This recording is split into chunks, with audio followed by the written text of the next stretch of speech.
Yeah, Memphis, it is that time again. What's going on, NBA fanatics?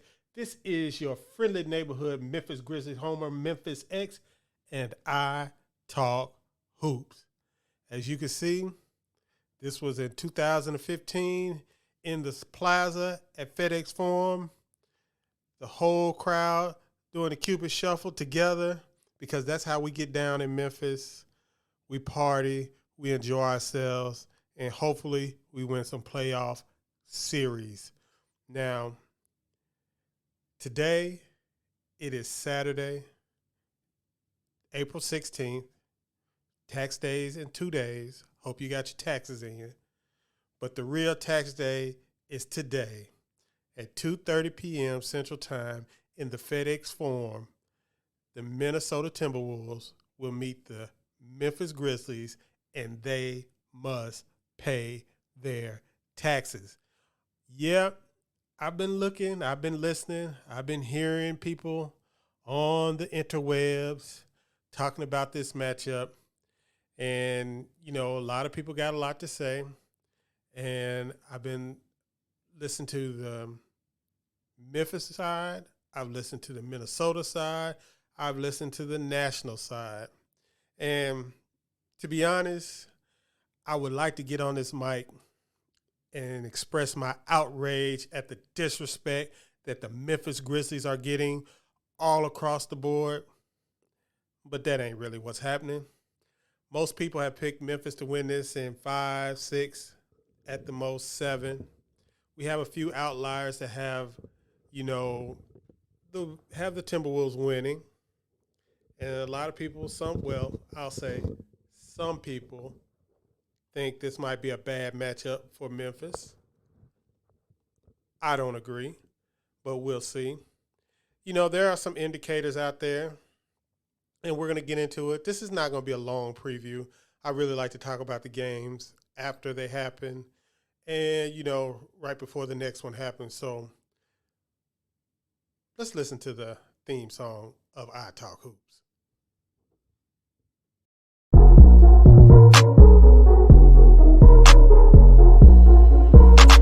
Piano. Grizz gang, go hard. Yeah. Baddest in the game, we be on one. I talk hoops so secure. All up on the court, baby. Oh, yeah, that's my jam right there.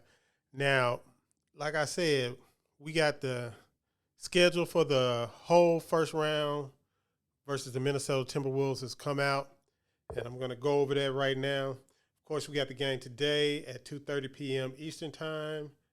Central Time on ESPN. We have another game Tuesday, 4/19 at home at 7:30 p.m. That's going to be on NBA TV. The disrespect. Thursday, 4/21. We're going on the road to Minneapolis. It's going to be 6:30 p.m. and that's going to be on TNT. And then we're going to play a week from today, a late game in Minneapolis at 9 p.m. on ESPN. So that's 4 games in 1 week versus one team. And, by that time, things going to be good and spicy between these two teams. No telling where the series is going to be. The playoffs is like writing a book. You just don't know where it's going to end.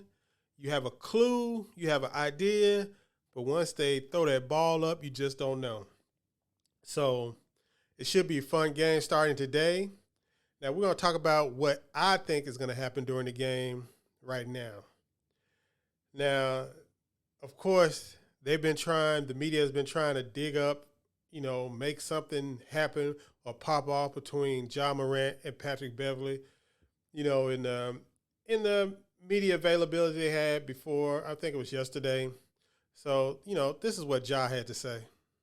You remember that quote I said? Which one about? Ain't ducking, no smoke. We run up the chimney. Simple as that. We ain't no conversations about not letting nobody get under your skin. If somebody, comes towards you, you can't back down. It's a soft person tendency. And we don't got no soft guys over here. Now, as you can see, Ja really wasn't really trying to get into it. They had asked him several questions about trying to get something started between him and Pat Beverly.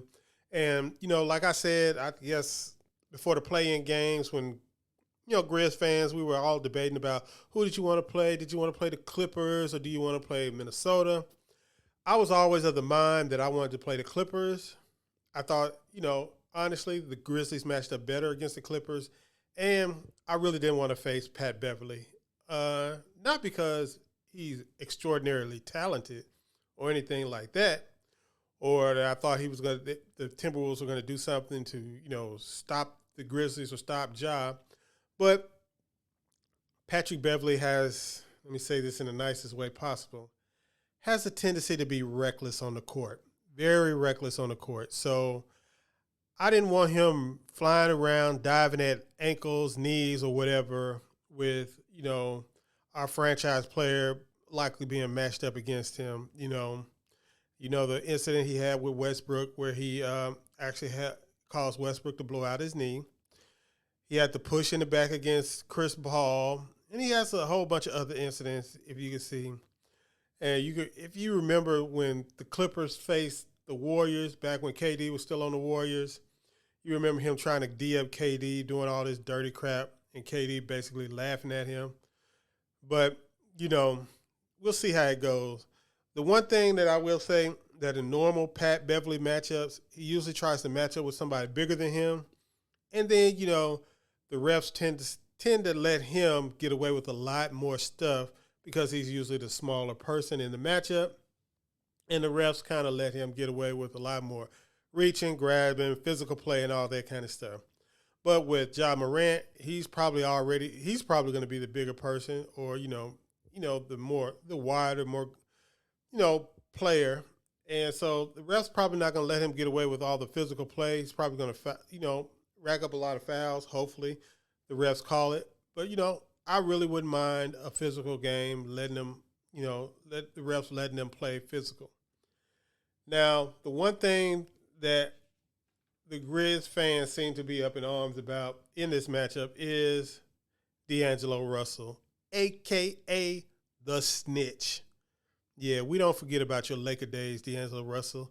You are still the Snitch. But, yeah, that's just a joke. But, against Grizzlies this year, D'Angelo Russell, 35 minutes. He shot a sizzling 55.8% from the field, a funky 46.3% from three, and 79% from the line, averaging a cool 31 points, 3.5 rebounds, and 6.8 assists, and just 2.5 turnovers. He actually scorched the Grizzlies. It wasn't funny. He was unstoppable. He did some dirty things to rookie Zaire Williams. Now, so the question has been asked, who's going to hold, D'Angelo? And I think that, throughout the game, most of the game, the person that's going to be assigned to him is probably going to be Desmond Bane along with DeAnthony Melton because, D'Angelo Russell doesn't have the power game. I think you're going to see Dylan Brooks spend most of the game on Anthony Edwards because of his physicality, especially with the ball. And, that's a good matchup for both of them. But I think at the end of the game, or if things get out of, if it's close going down the stretch, you're going to start seeing Dylan Brooks pick up D'Angelo Russell full court like he usually does. I wouldn't mind him doing that from the beginning. That would be my preference. And, just to see if, Anthony Edwards can really do his thing for 4 games in a row, 4 games in a series. and just kind of put the kibosh on D'Angelo Russell. Now, other concern that the Grizzly fans have been having is Ja's performance against the Timberwolves, and I will say this throughout. You have to remember that the Timberwolves are like our little brother, like the Grizzlies' little brother. And I don't mean that in a snarky way. Yeah, I do. I do mean it in a snarky way. But they see themselves, the Timberwolves see themselves as another version of the Memphis Grizzlies. And I ain't mad at that. Copying, that's fine. You want to be us, but you ain't us. And that's just fine. So in our matchups against the Wolves, the Grizz took it like, the Timberwolves. What we getting hyped about playing the Timberwolves. But you have guys like Anthony Edwards who really got up to play against Ja Morant. And the Timberwolves in general, especially, and Pat Beverly specifically, really got up to play the Memphis Grizzlies because, Memphis, sent Pat Beverly packing this offseason after he tweeted out, Grit Grind, let's get it Memphis or something else. He tweeted out when he thought he was going to be a Memphis Grizzly. And, it didn't work out. No hard feelings. They sent him to a good situation for him. He got a contract extension. So, I'm sure he ain't really got them hard feelings like he wants to play on. But anybody in the NBA wants to be wanted. And so he's probably going to feel some kind of way. And he's probably going to try to, he was charged up during the year. Just to say that. Now, in the playoffs, it's not going to have no extra ring to it because Pat Beverly's always going to go 100%. He went 100% when he was in L.A. He went 100% when he was in Houston. So I don't feel like it's going to be anything different in Minnesota in the playoffs. He's going to go hard. He's going to go do some questionable things because that's what Pat Beverly does. So if you want to hear Ja Morant's stats versus Minnesota this year, he did play all 4 games. 33.5 minutes. He shot a robust 33.8% from the field, freaking 15% from three-point line, 79% from the foul line. He averaged 20 points, 5.5 rebounds, 6.5 assists with 3.3 turnovers. Minnesota plays this high wall defense with Cat. They found a defense that works for them. And we're going to see if this is a regular season defense or it's going to be a playoff defense. In my opinion, I think they're a one-trick pony with this defense. I think if you can get them out of this defense, they're not going to have any answers because with Cat, D'Lo, and, Anthony Edwards, their defensive principles are going to be quite shaky, outside of what they normally do. I don't think they're going to be, who knows what's going to happen in the playoff. This is my opinion. I don't think their defensive principles are going to hold up. And, if you can break their front line defense. Now, I'm not sure that can happen. Ja Morant did struggle against people who blitz the pick and roll. So we'll see. And, like I said, when the playoffs, like I tell my son, it's like about a fight. It's okay. It's fine and dandy when you in a fight. The problem with the fight is once you don't know what's going to happen in the fight. Now, once you start the fight, you got to either win or lose. But you do not get to predict exactly what's going to happen during the fight because there's somebody else on the other end of that fight. And that's how the playoffs are. No matter what you saw in the regular season, it doesn't matter. No matter what preparations you've done before the playoffs, it really doesn't matter because the key to the playoffs are the in-game and between-game adjustments that coaches make and the players make on the fly. So, like I said, I think the Grizzlies kind of have a funky matchup with the Timberwolves because I think Karl Anthony Towns has had in the past an ability to play Steven Adams off the floor. So we're going to see that matchup. That's going to be something that we're going to look at. But the Grizzlies do have the wild card of being able to throw Jaren at center and bringing in either Brandon Clark or Kyle Anderson at power forward. Or I'm hoping to see my pet lineup is when they play Dylan Brooks at power forward with Jaren Jackson at center. I think that's the death lineup with Ja Morant and Desmond Bane out there with either DeAnthony Melton or Tyus Jones in the backcourt with Ja. That is what I see, and it all depends on, because for Minnesota to play, they have to keep Vanderbilt on the floor because he's the key to their defense, because Cat can't hold down the interior by himself, and Cat has a tendency to get in foul trouble, and I don't even think that their backup center can hold it down. His name escapes me. Let me see what his name is.